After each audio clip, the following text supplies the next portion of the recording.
MPSC 1 Bharat और विश्व paper 2021 अगस्त। Question number 4, शीत युद्ध के बाद के दौर में भारत और रूसी संबंध किस प्रकार परिवर्तित हुए? उसका आंसर है द्वितीय महायुद्ध के बाद सोवियत रूस जो था एक शक्तिशाली एवं संपन्न राष्ट्र के रूप में उभरा। उसको बहुत ज़्यादा शक्ति प्राप्त हो गई और वो डेवलप हो गया, जिसके कारण जो विश्व था 2 महागुटों में बन गया और एक महागुट का जो नेता था वो सोवियत रूस था, जिसके कारण वह सुरक्षा परिषद का स्थायी सदस्य बन गया। सुरक्षा परिषद का वो एक महाशक्ति था, खुद सबसे बड़ा टॉप पे था, तो इसीलिए वो सुरक्षा परिषद का एक परमानेंट मेंबर बन गया। परंतु 1991 में सोवियत संघ के विघटन के बाद रूस को संयुक्त राष्ट्र सुरक्षा परिषद में स्थायी सदस्यता दी गई। मतलब उसका विघटन हो गया, उसके बाद भी उसे सुरक्षा परिषद के अंदर परमानेंट मेंबरशिप दी गई। इसी के चलते मुख्य रूप से सोवियत संघ की उपलब्धियों और देनदारियों के मुख्य हिस्से का अधिकारी बन गया।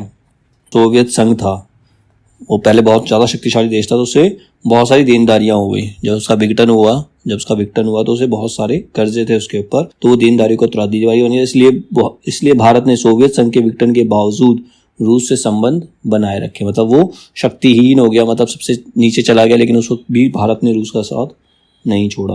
ब्रिटिश शासन से मुक्ति के बाद भारत सोवियत संघ की ओर आकर्षित हुआ, परंतु रूस के प्रति भारत थोड़ा शंकालु था कि उसे कहीं हंगरी, चेकोस्लोवाकिया जैसी हालत का सामना करना ना पड़े। मतलब वो रूस के साथ तो था, लेकिन उसे शक था, उसे डाउट था, भारत को ये डाउट था कि वो भी रूस उनके ऊपर भी अधिकार ना कर ले, जैसे उसने चेकोस्लोवाकिया और हंगरी पर किया था। पंडित जवाहरलाल नेहरू ने रूस से संबंध सुधारने के लिए राधाकृष्णन को राजदूत बनाकर भेजा।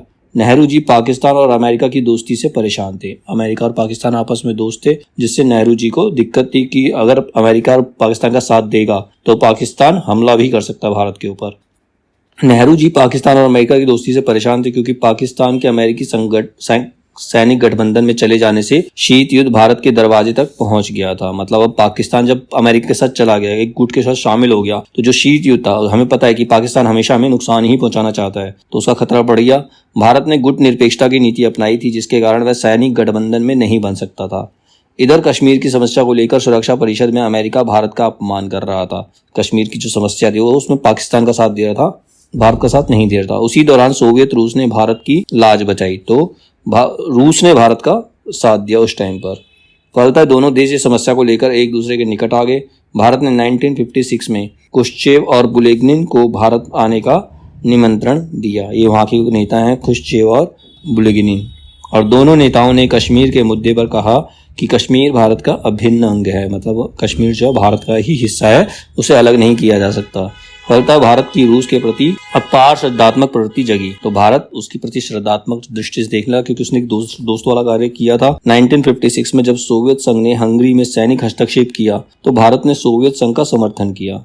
इससे सोवियत संघ में भी भारत के प्रति विशेष आकर्षण उत्पन्न हुआ। दोनों ने एक दूसरे मुसीबत के समय एक दूसरे का साथ दिया, तो इसीलिए दोनों एक दूसरे के साथ हो गए। 1962 में जब चीन ने भारत पर आक्रमण किया, तो सोवियत संघ की भारत के प्रति सहानुभूति थी। उस वक्त भी रूस ने ही भारत का साथ दिया। चीन के आक्रमण के समय सोवियत संघ ने उसे युद्ध रोकने की धमकी दी, जिसके कारण युद्ध बंद हुआ था। भारत सोवियत गुट का सदस्य तो नहीं था, परंतु एक अच्छे दोस्त के रूप में अवश्य था। मतलब उसने उसके गुट को भारत जो उसके गुट में शामिल नहीं हुआ था, लेकिन एक अच्छा दोस्त था, इसीलिए रूस ने उसको धमकाकर, चीन को धमकाकर युद्ध को रुकवाया। इस तरह से नेहरू काल में भारत और रूस के बीच अगाध मैत्री थी। मतलब दोनों के बीच में मित्रता के संबंध थे। भारत चीन युद्ध के बाद सोवियत संघ ने भारत को सैनिक संगठन मजबूत करने का परामर्श दिया।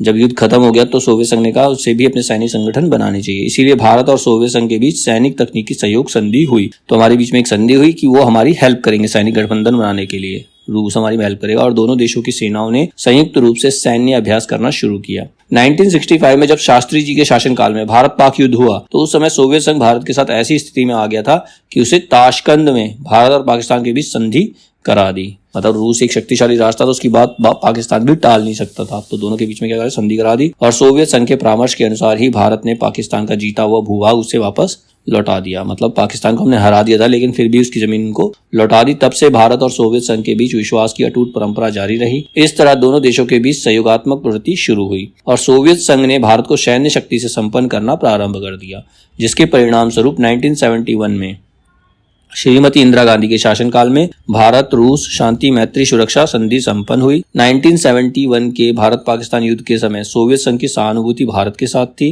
भारत सोवियत संघ मैत्री के परिणाम स्वरूप भारत ने सोवियत रूस में थल सेना के लिए लगभग 60%, नौसेना के लिए 70% और वायुसेना के लिए 80% शस्त्रास्त्र प्राप्त किया। मतलब उनसे इसने हथियार प्राप्त किए उसने, भारत ने।